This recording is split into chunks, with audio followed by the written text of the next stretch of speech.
TikTok Sénégal.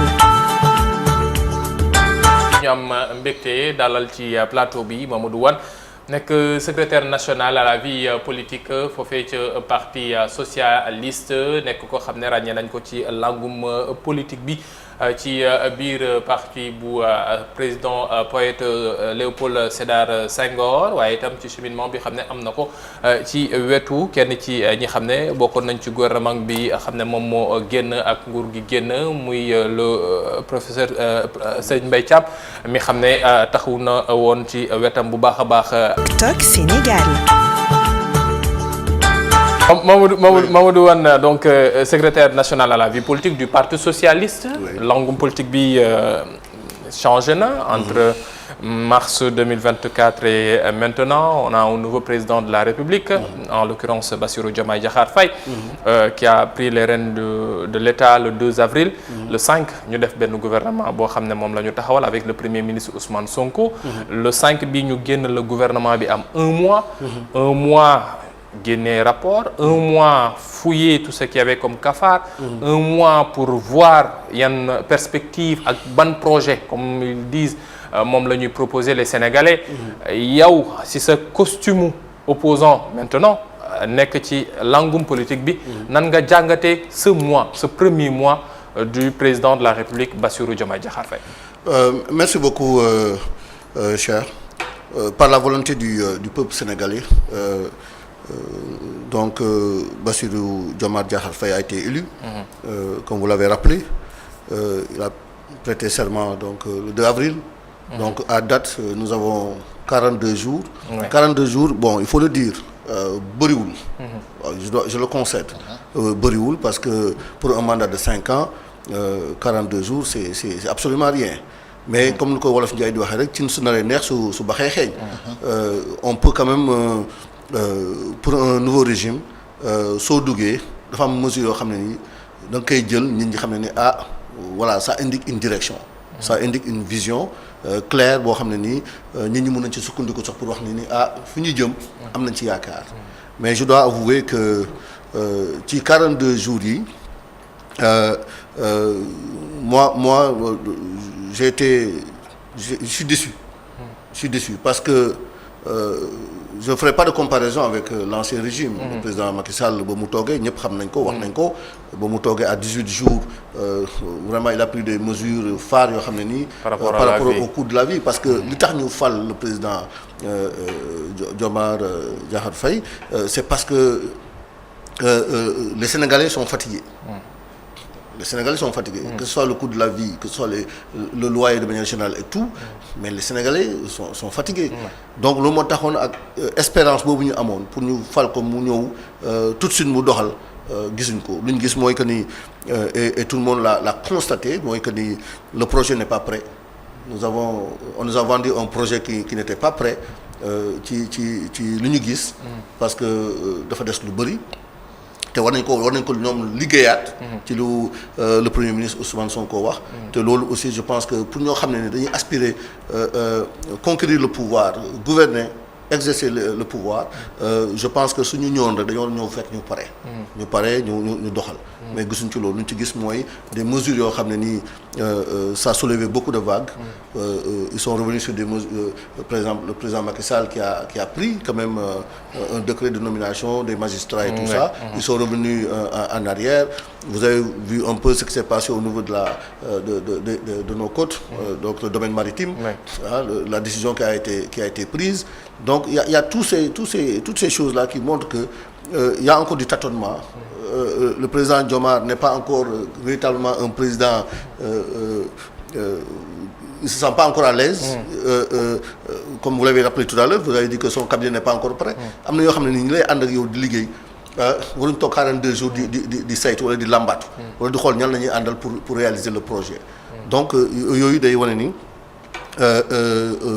au finish au bout de ces un mois là Sénégalais toujours ils attendent.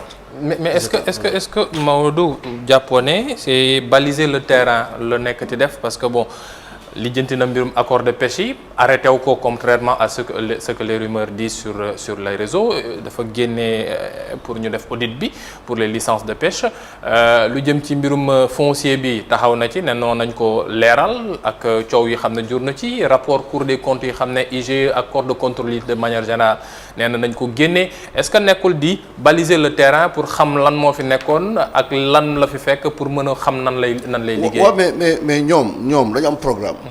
Moi, il faut auditer. C'est normal quand il y a un nouveau régime qui entre.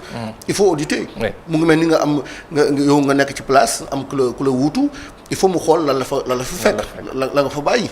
loolu c'est tout à fait normal mais tout en auditant mën nañ continuer quand même par rapport à des mesures choc, des mesures phares yoo xam ne ni par rapport ak dundidu réew meeg yooyu parce que ñoom dañ ne ni actuellement ñu ngi koy saytu.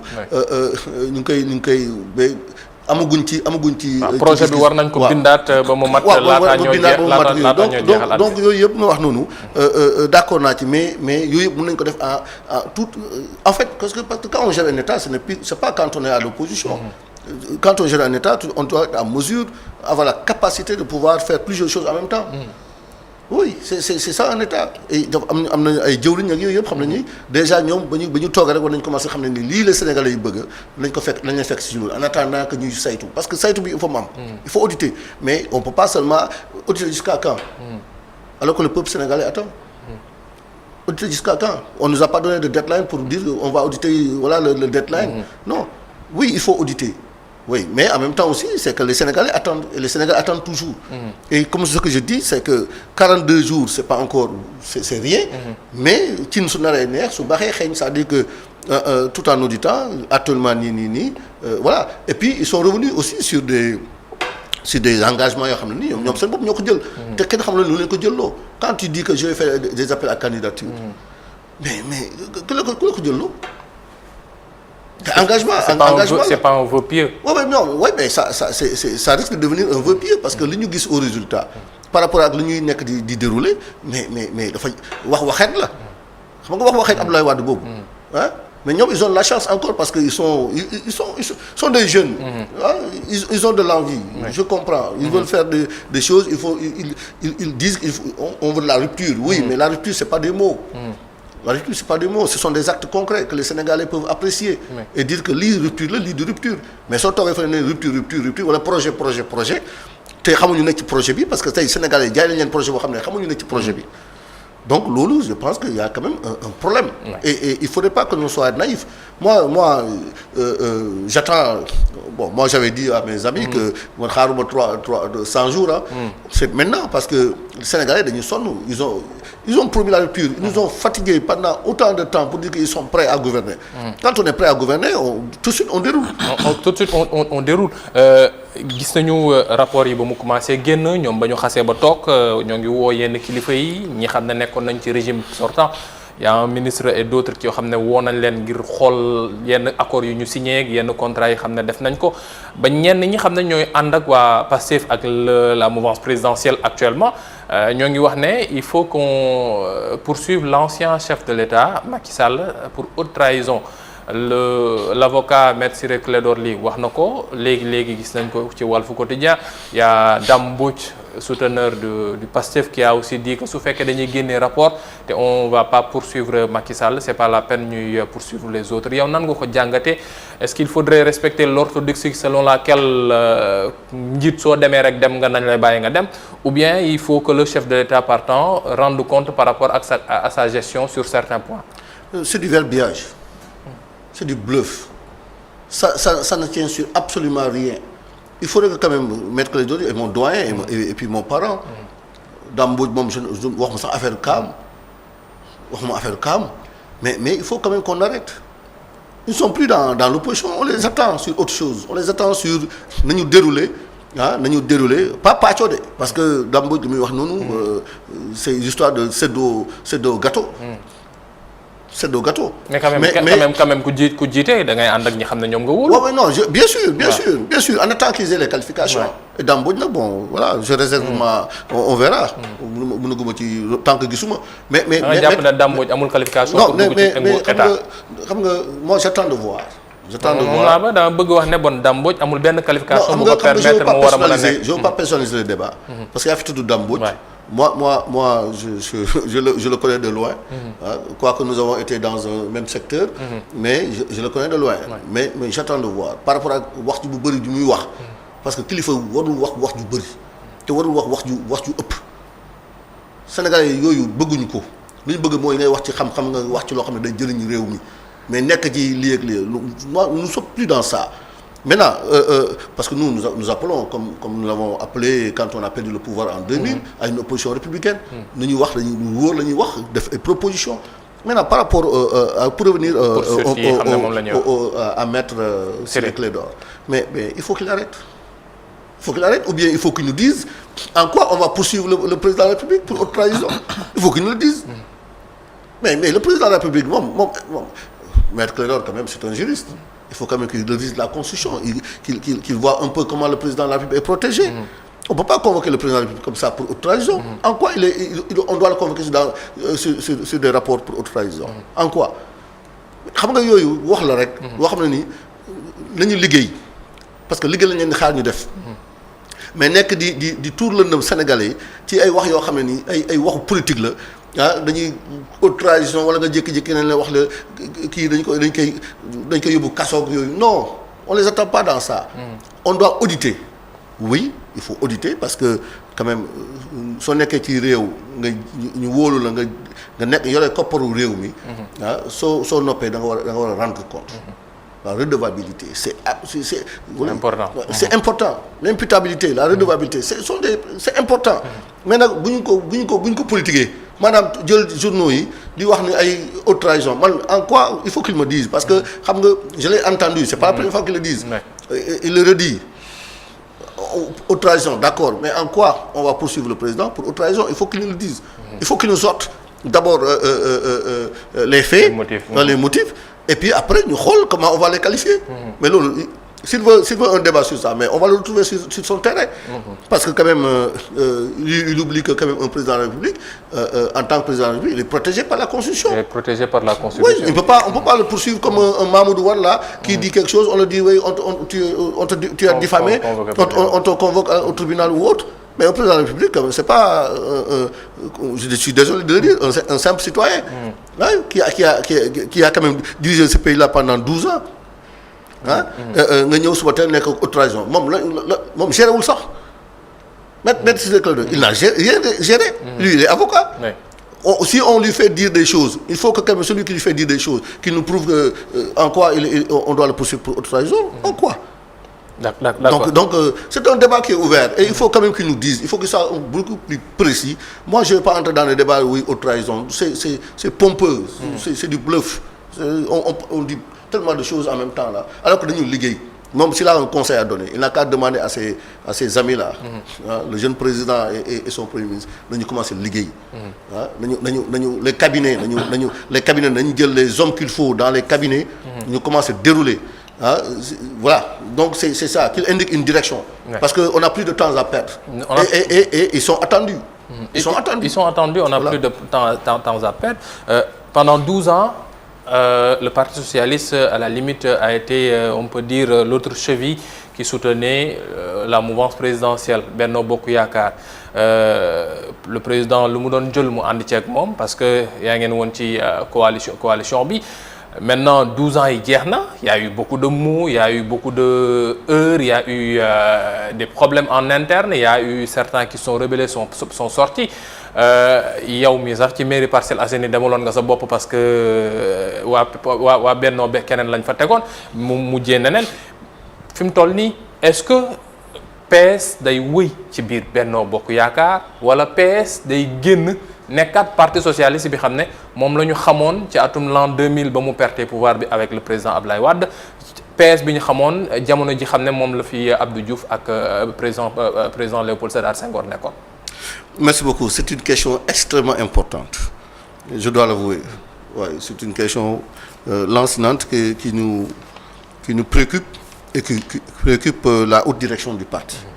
Nous avons tenu 3 réunions depuis la perte du pouvoir. 2 réunions convoquées par le secrétaire national aux élections le ministre Serigne Mbaye Thiam, qui est le responsable des élections et qui a convoqué donc le comité électoral du comité central. ñu def ci ñaari réunion ñu tëjee ko ci benn réunion boo xam ne nii am na réunion boo xam ne def nañ ko muy secrétaire exécutif national. Ce que nous avons décidé mooy présentement dañuy évaluer élection yi parce que on vient de sortir d'une élection il faut ñu évaluer ko. évaluer ko saytu ko bu baax a baax. maintenant nag am nañu ay camarades la ñu woon. ñëw nañu ñu ngi fëgg ci buntu bi pour ne dañu bëgg a dellu si waat ci lu ñu jot. maintenant moi je pense que il faut s'unir ou périr.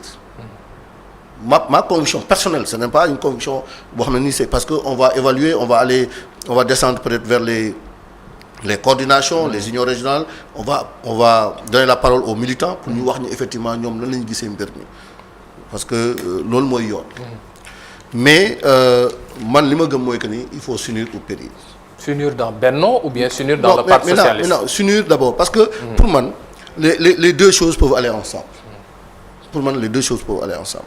benn bi il faut que parti social defaraat toogaayam te defaraat toogaayam mooy il faut ñu waxtaan suñu biir ñu xool pour ñu defaraat suñu toogaay fa la ñu war a def parce que war nañ dem congrès parce que depuis très longtemps on n'a pas tenu de congrès voyez-vous donc yooyu yëpp il faut ñu waxtaanee ko parce que commencé woon nañ jaay ay carte depuis 2018 ça fait pratiquement depuis loolu yàgg 8 ans maintenant waaw donc loolu yëpp il faut ñu saytuwaat ko bu baax ñu kii ko mais man sama conviction par rapport ak Benno Bokk Yaakaar on va vers des élections législatives actuellement nii parce que on va dissoudre l'Assemblée nationale au mois de septembre ou on ne va pas dissoudre l'Assemblée nationale au mois de septembre. Est-ce que Diomaye va faire un forcing pour dissoudre, sachant que beaucoup de gens disent que on doit voter le budget et au mois d'octobre ainsi de suite, donc le processus est déjà enclenché donc pour le prochain budget de 2025 et que si on perturbe le calendrier on risque d'avoir des problèmes de budget. Mais d'accord mais si l'Assemblée nationale donne une loi d'habilitation au président de la République en disant que oui vous pouvez légiférer par décret mu adopter budget bi donc le président peut xam nga ñoom aussi bon ils sont là ils veulent avoir une majorité quoi qu'on puisse dire quelle que soit la volonté de Benno Bokk Yaakaar d'accompagner le nouveau régime ci ay des lois ainsi de suite mais loolu yëpp dafay il faut que quand même ñoom lu ñu leen gënal c'est sûr mooy caser seen ay nit genre ay dambo yooyu man foofu laa ko gën a gis parce que dafa bëri wax que ñoom ñu bàyyi benn di leen jàppale cohabitation bi donc loolu man quand tu fais de la politique il faut anticiper il faut réfléchir il faut faire de la prospection et de la prospective man li ma gëm mooy mun na dissoudre septembre entre-temps ñu defal ko loi d'habilitation mu mun a adopter un budget par décret ñu dem élection wala mu xaar ba ñu adopter budget bi mu dem élection quel que soit par ailleurs dama jàpp ni mbooloo mooy doole et dans ce sens-là ñun nos partis là surtout vous avez vu les résultats il y a eu que trois candidats qui sont distingués surtout deux en particulier donc loolu su amee si on part divisé si on part séparé on sera laminé. On sera extrêmement laminé. J'ai une petite question. Donc, comprendre. Donc nous maintenir, parce que nous avons eu au moins 1,4 000 voix minimum. 1,5 000 voix. Mais l'autre, avec des départements que nous avons gagnés. Donc, si on arrive à regagner ces départements-là, et si nous arrivons avec le coefficient,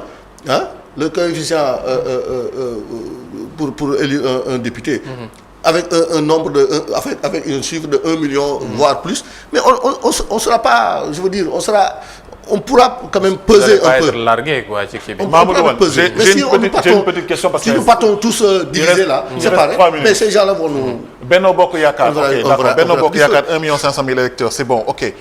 On voit que Aminata Mbengue Ndiaye tamit dafa feebar. Comment vois-tu la nouvelle reconfiguration du PS? Est-ce que PS dafay dem seul aux élections maintenant ou pas? Bon, ça, ce sont des questions que le parti va décider.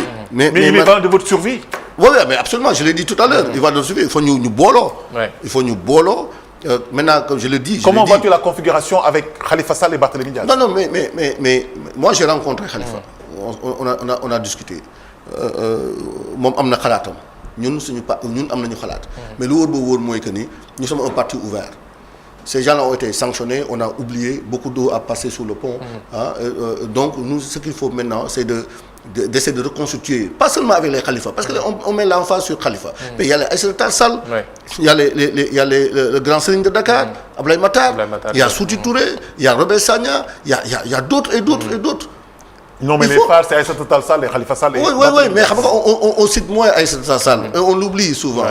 Alors que quand même c'est une grande dame, c'est quand même une grande dame, une grande socialiste. Mais pas aussi engagée que Khalifa Sall. Oui, mais xam nga nous. Mais xam nga nous voulons que les gens reviennent. Quel que soit le degré d'engagement, c'est qu'il faut reconstituer la famille. Mais ça mérite quand même des discussions. Nous sommes en train d'évaluer les élections. Nous allons, dans notre parti, prendre des positions. Les sages sont déjà exprimés en disant que oui, ils sont d'accord pour que... Voilà. Donc, il faut que nous donnions dans donc, les sages du parti ont décidé ou bien ont donné leur avis par rapport à la réintégration ñeneen ñi. Oui, non, ils ont donné leur avis. Les sages même ont sorti un communiqué. Voilà. Parce que nous, parce que le charme du Parti socialiste, c'est que tu as des vieux qui ont 90 ans, qui cohabitent avec des jeunes qui ont 15 ans. Et qui n'ont jamais donné de responsabilité à des jeunes comme vous. Absolument. Bon, ce qui est grave. Mais aujourd'hui, c'est clair que il faut toujours s'adapter. Oui. Avec ce nouveau contexte-là, avec un président jeune, il faut avoir forcément des jeunes en face de ce président-là pour lui dire, écoutez, li ngay wax li du noonu. Parce que xale mooy mën a wax ak xale, mag mooy mën a wax ak mag. Mais prudence ou tâtonnement. Pardon? Prudence ou tâtonnement. Oui, non, du tâtonnement, c'est sûr. Mais nous avons dans ce parti-là, nous, dans notre parti, nous avons comme des jeunes qui ont quand même qui ont du vécu. Hassana, on a garé les questions aussi. Mamadou Wane, je vais te poser une question précise. Aminata Mbengue Ndiaye va aller à la retraite, j'espère, pour vous donner la chance, vous, d'accéder effectivement aux instances suprêmes du parti. Parce qu'il y va de la survie du Parti socialiste. Non, c'est notre maman, hein, on l'adore et tout, mais il est temps aussi quand même que... mais c'est pas, cette question-là, je ne peux pas, malheureusement... je comprends la question. Tu n'as pas le courage de le dire alors? Non. Parce que le mot dit que man, non, mais être dans un parti politique, comme le Parti socialiste, ku nekk da nga ñëw indi sa da nga ñëw ne damay adhérer dama ñëw bokk kenn forcé wu la nga ñëw bokk moom suñu yaay la c'est une grande dame qui a quand même l'histoire politique du Sénégal retiendra que quand même que ce soit pour la parité, que ce soit pour d'autres, elle a été militante engagée, une pionnière dans beaucoup de choses qui sont déroulées ici. te fekk ne lu bëri te moom xamul kenn lu dul Parti socialiste. xam nga yooyu aussi il faut ñu delloo ko njukkal ci loolu. mais xam nga aussi le démissionner c'est un acte volontaire. C'est un acte de grandeur boo xam ne nit ki ci boppam mooy toog ne man mënatuma damay dem. mais moi tu sais je fais pas de faux fuyant. Moi je dis ce que je pense. Et j'ai dit à l'époque ce que je pensais. Et je continue toujours à penser avoir des positions. mais am na fu ñu toll xam ne dañ koy waxtaanee. dañ koy waxtaanee léegi nag parce que waaw temps bi fi mu toll nii tënk nañu Mamadou parce que waxtaan bi am na solo trop mais Khalifa Sall est là. su waree dugg si waat ci biir parti bi c'est un ténor. Aïssata Tall Sall ab ténor la wax nga ko même su fekkee ne amul peut-être poids électoral bi Khalifa Sall am. Serigne Mbaye Thiam est à l'intérieur. moom itam wane woon na boppam ay jamono ci biir parti bi. par rapport ak peut-être ci ñu ko war a jiite. on a Alioune Ndoye qui en se rapprochant un peu plus du président à un moment donné nekkoon na koo xam ne ràññee itam nañ ko ci parti bi. 4 combat yoo xam ne ñoo ngi fi ou bien 4 aussi. Il y a Gorgui 6. Il y a Gorgui 6 aussi. Il y a Gorgui 6 et à un moment donné même votre porte-parole commencé woon na wane ay Ablaye Wilane mi commencé woon wane bëgg-bëggam. Comment est-ce que yow mi xam ne yéen yaa géré parce que yaa géré vie politique bu Parti socialiste quand même. Comment est-ce que vous comptez vous organiser parce que ñee da ngeen leen dàqoon. ñee dañoo génnoon. Comment est-ce que vous comptez vous organiser pour soo leen waree def seen secrétariat exécutif national ba ñu war a wax ne dañuy fal diw mu war a remplacer s'il le faut Aminata Mbengue Ndiaye mi war. mais c'est un processus cher, c'est un processus boo xam ne nii d'abord nous allons évaluer les élections. Il n'est pas biaisé le processus il n'est pas biaisé de l'intérieur parce que ñee da ngeen leen dàqoon. waaw non xam nga mais depuis tellement ñoom ñoo fëgg ci buntu bi ne dañu bëgg a ñëwaat. ñoom ñoo ñëw ñoom ñoo leen seeti Aminata Mbengue Ndiaye xam nga ñun Aminata demul seeti leen mais ñoom ñoo ñëw ne dem seeti Aminata te xam nañu effectivement il y a une urgence que la famille sociale se regroupe te c'est ce que les Sénégalais appellent de leur vœu moi c'est tous les jours quand fu ma romb ñu ne ma booloo leen nekk leen benn donc loolu il faut que loolu la ñëpp bëgg il faut ñu toog nag xool nu ñu koy defee il faut ñu continuer waxtaan bi xool d'abord au niveau du parti ñu évaluer élection yi d'abord parce que bu ñu jël nañu évaluer élection yi interroger base bi laaj leen lu ñu xalaat ci mbir bi mais lu wóor ba wóor mooy que ñun suñu bëggee la survie du parti socialiste c'est d'aller ensemble de refaire le bloc pour constituer une alternative à ce que nous avons aujourd'hui ça c'est clair maintenant comment on va le faire ça c'est dañuy toog ñu waxtaanee sachant que kuy bëgg ku la wéttali ak kuy bëgg ñu ko waxtaan ko foo dal xam nga tëjal bunt bi du leen boole aujourd'hui nous sommes comme je l'ai dit nous sommes tous dans l'opposition parce que lorsqu'on était au pouvoir ou en coalition avec le Benno Bokk Yaakaar c'était très difficile de pouvoir travailler ensemble mais aujourd'hui nous sommes tous dans l'opposition on doit pouvoir quand même travailler ensemble même si ils reviennent pas dans le parti on peut créer une alliance boo xam ne nii ku nekk da ngay respecter sa morom mais ñu ànd di boolandoo dóorandoo. Merci beaucoup. Ce sont les postulations possibles. Merci beaucoup. TikTok Sénégal.